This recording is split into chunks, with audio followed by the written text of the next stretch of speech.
तो जैसे कि मैंने कहा बच्चों, कल्चर एक इल्म का खजाना है। तो इल्म इंसान को जितना भी मिले उसे वो यूटिलाइज करना चाहिए, इस्तेमाल करना चाहिए, मतलब ये कि उस पर अमल करना चाहिए, उसे फॉलो करना चाहिए। जो बेहतरीन इल्म, वो इल्म, वो नॉलेज, वो मालूमात जो आपको और आपके ज़रिए से दूसरों को फ़ायदा पहुँचाते हों, वो ज़रूरी है। The present and past knowledge is stored in the form of proverbs, paintings, folk songs, writings and passed on the next generation either orally by written text. Culture ये सिर्फ ये नहीं कि आज के दौर का नॉलेज देता है। कल्चर वो कुछ भी है जो आपके पहले के दौर का नॉलेज आपको देता है। पहले के दौर के तरीका क्या था, पहले के दौर के लोगों का रवैया क्या हुआ करता था, पहले के दौर के लोग जिंदगी किस तरह गुजारते थे। आपको इंग्लिश के प्रोवर्ब्स के ज़रिए से आपको ये मालूम हो सकता है। इंग्लिश के अब बहुत सारे पेंटिंग्स हैं जो पहले के दौर का नक्शा उतारते हैं। उसके ज़रिए से आपको मालूम होता है कि पहले के दौर के लोग कैसे रहते थे। फ़ोल्क सॉन्ग्स है और हिस्ट्री के लिए बहुत बड़े-बड़े बुक्स हैं। ये क्या है? सारा कल्चर है। ये सारा कल्चर है, ये सारा नॉलेज है जो पास्ट एंड प्रीवियस लोगों के बारे में हमें मालूमात देता है। Based on this instructions the future generation forms its own culture. देखिए ये हकीकत है कि आज 2020 में आप लोग 1950, 1960, 1850, 1650, 1740, ओके, 1490, यस, आप 2020 में रहकर 100, 200, 300, 400 साल पुराना नॉलेज आप गेन कर रहे हिस्ट्री के जरिए से। अगले 100, 150 साल में आपके बारे में लोग पढ़ेंगे। अगले 200 साल के बाद, अगले 150 साल के बाद आप 2020 में लोग इस तरह रहते थे। एक वायरस आया था कोरोना वायरस के नाम से, लोग इतना परेशान हुए थे, इतनी वबा फैली हुई थी, इतने लोग मारे गए और इंडिया में एनआरसी बिल पास किया गया था, एनपीआर बिल पास किया गया था, सीएए बिल पास किया गया था। ये सारी चीजें अगले दौर के लोग पढ़ेंगे आपके बारे में 150-200 साल बाद। ये क्या है? सारा कल्चर है। कल्चर मीन्स इल्म का खजाना। सेकंड, इसलिए कल्चर बहुत इंपॉर्टेंट है। सेकंड पॉइंट है कल्चर एक्सप्लेन सिचुएशंस। कल्चर इसलिए भी जरूरी है क्योंकि कल्चर मौजूदा हालात बताता है। फॉर एग्जाम्पल, आप घर गए, आपके घर के सारे लोग उदास बैठे हुए हैं, मुंह लटकाए बैठे हुए हैं, कुछ लोग रो रहे हैं, कुछ लोग सर पे हाथ रखे बैठे, कुछ लोग परेशान हैं। तो ये सिचुएशन के बारे में आपको कैसा मालूम हुआ? क्योंकि आपने गौर किया, मतलब ये आप ये समझ गए कि हाँ, घर में कुछ ना कुछ प्रॉब्लम हुई है, खुदा ना खास्ता कुछ ना कुछ बड़ा हादसा हुआ है या फिर बड़ा नुकसान हुआ या फिर कुछ बड़ा प्रॉब्लम हुआ है। तो ये कल्चर है। कल्चर इसलिए भी इंपॉर्टेंट है कि मौजूदा सिचुएशन के बारे में हमें नॉलेज देता है। मौजूदा सिचुएशन किस तरह का है एक्सप्लेन करता है। इसके ऑपोजिट में, इसके बरखिलाफ, आप घर गए, सारे लोग हंस रहे, खेल रहे, सारे लोग गुनगुना रहे, सारे लोग जो है मौज बना रहे, एंजॉय कर रहे, तो आपको देख के क्या पता चलेगा?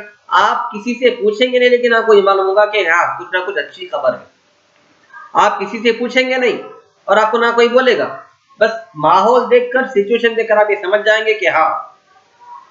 जैसा कि वेरी बेस्ट एग्जांपल, आज के दौर में अगर हम किसी गली से गुजर रहे हैं, अगर किसी घर के सामने सिर्फ शामियाना है, तो ये समझ जाएंगे कि हाँ, किसी न किसी का इंतकाल हो चुका है। सिर्फ शामियाना, जैसे कि शामियाना टेंट, अगर शामियाने के तरफ व्हाइट पर्दा लगा हुआ है तो हाँ, यहाँ घर में दावत है। ठीक है, आप किसी से पूछेंगे नहीं कि भाई यहाँ पे क्या है, लेकिन आपको पता चलेगा। अगर खाली शामियाना है तो हाँ, ये बात तो तय है कि यहाँ किसी न किसी का इंतकाल हुआ है, गम का माहौल है, सदमे का माहौल है। लेकिन शामियाने के अतराफ रंगीन कलरफुल पर्दा अगर लगा हुआ अगर आप देखेंगे, अच्छे अच्छे कपड़ों में लोगों को आप देखेंगे अतराफ, तो हाँ, यहाँ पे आप समझ जाएंगे कि हाँ, यहाँ कुछ फंक्शन वगैरह है, यहाँ कुछ तकरीब है, यहाँ कुछ मस्त दावत है, जाके घुस के खा भी सकते हैं अपन। तो ये कल्चर क्या करता है? सिचुएशन के बारे में समझाता है। सेकेंड पॉइंट है, third point, culture defines values. Culture किसी इंसान का कल्चर हमें इस बात से भी मालूम होता है कि वो किस चीज को अहमियत दे रहा है, किस चीज को इंपॉर्टेंस दे रहा है। अगर एक स्टूडेंट है बहुत कंटिन्यूअसली स्टडी कर रहा है, वर्क हार्ड कर रहा है, तो उससे ये मालूम होता है कि इंसान का कल्चर पढ़ने का है। ये मालूम होता है कि वो बहुत पढ़ने का शौकीन है। अगर कोई शख्स है पैसे कहाँ से कमाऊं, क्या बिजनेस करूं, क्या आइडिया लगाऊं, क्या टेक्निक लगाऊं, क्या क्या प्लान करूं, पैसे कैसा कमाऊं, मुझे बहुत सारे पैसे चाहिए, मुझे बहुत सारी दौलत चाहिए। अगर इस तरह के इंसान को अगर आप देखेंगे तो क्या समझेंगे, हाँ ये इंसान का कल्चर कमाने का है। ठीक है, तो इंसान के कास्ट, इंसान किस चीज को इंपॉर्टेंट देता है।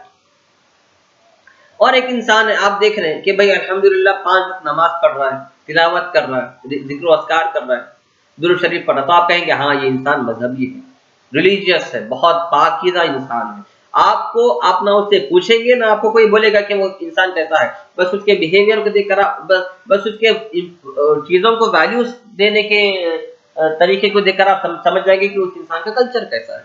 ठीक है, नेक्स्ट पॉइंट है, नेक्स्ट कल्चर इसलिए भी इंपॉर्टेंट है क्योंकि culture explains behavioural mode. Culture इसलिए भी इंपॉर्टेंट है कि कल्चर इंसान के मूड के बारे में बताता है।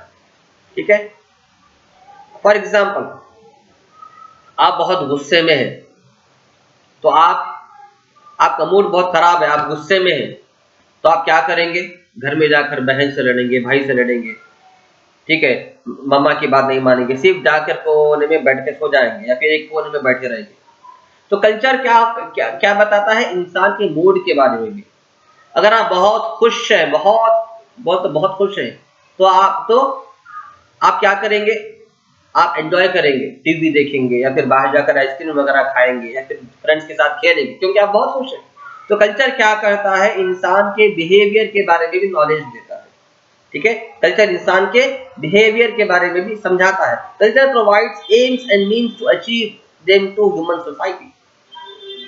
It supports those behaviors that are complementary to social aims. Similarly, it punishes those behaviors that are against social aims. The correction done by the teachers and elders, whenever undesirable behavior happens in the children, is an example of this process. आपके parents, आपके teachers आपके गलती पर आपको टोकते हैं। ठीक है, आपके गलती पर आपको नसीहत करते हैं, पेरेंट्स भी हैं, टीचर्स भी हैं, भाई बहन भी आपके शामिल उसमें इन्वॉल्व हो गए, फिर रिलेटिव्स और फ्रेंड्स भी इसमें आ गए। आपके जो भी बड़े हैं, भाई बहन हो, पेरेंट्स हो, रिलेटिव्स हो, फ्रेंड्स हो, कलीग्स हो, कोई भी हो, आपसे बड़े हैं तो आपको नसीहत करते हैं, आपके गलती को रोकते हैं। उस वक्त आपका बिहेवियर क्या है, ये आपका कल्चर बताता है। कल्चर इसलिए भी इंपॉर्टेंट है क्योंकि उस वक्त आपका बिहेवियर बताता है कि आप किस तरह के कल्चर के हो। ठीक है, इसी तरह सोसाइटी का मामला भी ऐसा है। एक सोसाइटी में एक सोसाइटी ऐसी है जहां पर बहुत गलत काम हो रहे हैं, तो दूसरे सोसाइटी के लोग आके रोकते हैं कि भाई आपकी सोसाइटी में काम बहुत गलत हो रहे हैं। दूसरे सोसाइटी वाले आकर नसीहत करते हैं, दूसरे सोसाइटी वाले आकर जो है समझाते। ठीक है, ये काम गलत हो रहा है, रातों में चोरियां हो रहे, बच्चे रातों में रोडों में फिर रहे, रातों में भी लोग आवाजें पुकारा कर रहे हैं।